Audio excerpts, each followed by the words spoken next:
Bien bonjour, aujourd'hui le chapitre 21 sur les mécanismes réactionnels. Il s'agit d'étudier les transformations en chimie organique. On a commencé l'année avec de la chimie en disant qu'une stratégie de synthèse devait être élaborée par le chimiste. Pourquoi? En particulier à cause des coûts. Il n'est pas possible qu'une transformation chimique, on ne connaisse pas le nombre d'étapes. Parce que plus on multiplie les étapes, plus évidemment le coût de la transformation sera élevé. Donc dans ce chapitre, on va voir que les chimistes cherchent à établir des transformations chimiques entre molécules en un minimum de transformations chimiques. Quels sont les choix qui se proposent aux chimistes? C'est l'enjeu de cette leçon. Donc on commence par une première partie qui vous explique quelles sont les catégories de réactions en chimie organique qui sont à disposition. Il s'agit de trois types de réactions. L'addition, ici. Qu'est-ce que c'est qu'une addition? C'est quand vous prenez deux molécules et que, en produit, vous n'en avez plus qu'un. Vous avez donc ajouté des atomes ou groupes d'atomes à une molécule, par exemple la butanone, vous lui avez ajouté H2 sans rien enlever. Ça, c'est l'addition. Deuxième type de réaction maintenant, il s'agit de le contraire, c'est-à-dire l'élimination. Donc l'élimination, ça a été proposé en particulier par un chimiste allemand, Hofmann. Nous avons ici un exemple de réaction d'addition. On part d'une molécule, butane de amine, et le produit, c'est le but1N. Vous voyez très bien qu'il n'y a plus l'atome d'azote. Par contre, si on compte le nombre d'atomes de carbone et d'hydrogène présents dans la molécule de départ, c'est le même que dans la molécule d'arrivée. La seule différence, c'est que on a donc enlevé à cette molécule certains atomes ou groupes d'atomes, sans en avoir ajouté. Donc ça, c'est l'élimination. Et enfin, la dernière réaction, la substitution. Donc ça, c'est facile à comprendre. On substitue à un atome ou un groupe d'atomes des molécules de départ, par exemple celle-là, on lui substitue un autre atome ou groupe d'atomes. Par exemple, si je prends ici l'acide éthanoïque, qui est un des réactifs de cette réaction, eh bien, on voit que ceci, je vais le faire en rouge, est conservé dans le produit d'arrivée, mais à la place de l'atome d'hydrogène, nous avons maintenant un groupe méthyle. Donc c'est bien une substitution. Alors, maintenant qu'on connaît les trois types de réactions, on va s'intéresser vraiment aux mécanismes réactionnels. Alors, les mécanismes réactionnels se déroulent à l'échelle moléculaire.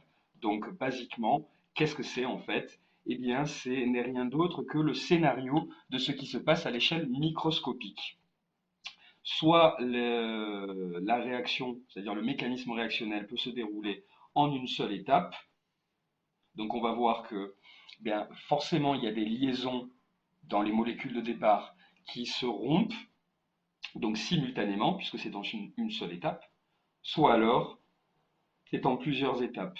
Donc là, les liaisons dans les molécules de départ vont se rompre, mais successivement, les unes après les autres, et on va voir que ça nécessite l'apparition de ce qu'on appelle des intermédiaires de réaction, ou intermédiaires réactionnels, qui ont un temps de vie de l'ordre de 10-12 secondes, ou quelque chose comme ça, donc ils ne sont pas discernables.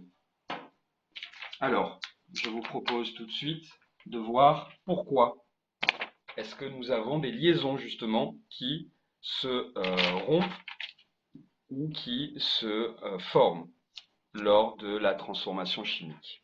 À quoi c'est dû? Eh bien, c'est dû à des mouvements d'électrons. Ces mouvements d'électrons, plutôt ces électrons, où est-ce qu'on les trouve? On les trouve dans les doublés liants et dans les doublés non liants. Pour expliquer pourquoi est-ce que ces électrons bougent par paire, eh bien, on peut considérer qu'en première approximation, c'est dû aux interactions électrostatiques entre les charges. Et on sait que il y a deux types de charges, celles qui sont négatives et celles qui sont positives.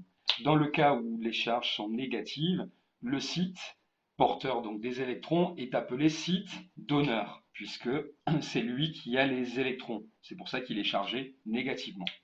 Maintenant, si on a un site chargé positivement, ça veut dire qu'il y a un déficit d'électrons. On est en manque d'électrons. C'est donc le site qui est accepteur. Et pour comprendre les mécanismes réactionnels, on a 3 règles qui sont ici. Ces règles sont simples, très intuitives. De quoi il s'agit? Eh bien, lors d'un mouvement de doublé d'électrons, c'est évidemment toujours le site donneur qui va fournir les électrons, puisque c'est lui qui en a. Et c'est toujours le site accepteur qui va les recevoir, puisque lui, il lui en manque. Et comment est-ce qu'on décrit ces mouvements entre doublés d'électrons? Eh bien, par des flèches courbes. Et ces flèches courbes doivent partir du site donneur pour aller vers le site accepteur. De cette manière, flèche courbe du site donneur rempli d'électrons, donc chargé négativement, vers le site accepteur, donc celui qui est en déficit d'électrons. Alors il y a 3 types de schémas dans ces mécanismes réactionnels qui sont possibles. J'ai mis un exemple, molécule A, molécule B. Sur la molécule A, il y a un doublé non liant. Première possibilité, ce doublé non liant va devenir un doublé liant. Pourquoi? Parce qu'il y a un mouvement, donc tous les mouvements je vais les mettre en vert, ce sont les flèches courbes. Un mouvement donc du doublé non liant, donc de la paire d'électrons qui est ici, vers le site qui en demande, par exemple la molécule B. Donc le mouvement, il se fait toujours du site donneur, donc c'est ce que j'ai mis en rouge, le doublé non liant, vers le site accepteur. B est donc accepteur. Et voilà ce que vous avez à la fin. Ce doublé non liant sert maintenant à lier A et B. Deuxième configuration. Vous avez un doublé liant entre deux groupes d'atomes dans la même molécule. Et ce doublé liant va devenir un doublé non liant. Donc en fait, il va être récupéré par un site accepteur dans la molécule. Ici, le site accepteur, c'est A. Donc, on a dit flèche courbe, toujours du donneur vers l'accepteur. Et au final, qu'est-ce qu'on a? On se retrouve avec 2 molécules. Une ici et une là. Donc il y a eu séparation. Et le doublé liant qui était là, donc la liaison covalente, c'est devenu un doublé non liant. Troisième configuration, un doublé liant, donc une liaison covalente, va devenir une autre liaison covalente, mais pas entre les mêmes atomes. Donc commençons avec la molécule qui comporte 2 groupes d'atomes, A et B. Et puis vous avez une molécule C qui va être le site accepteur. Mouvement de doublé d'électrons, toujours du site donneur, donc le site donneur c'est en rouge, c'est le doublé liant ici, vers le site accepteur.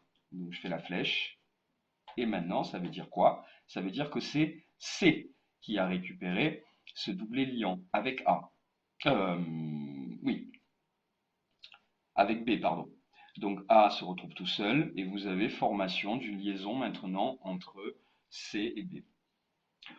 Ces 3 types de mécanismes sont mis en exemple dans tous les exercices sur les mécanismes réactionnels. On vous donne les réactifs, on vous donne les produits, on vous demande de faire les flèches.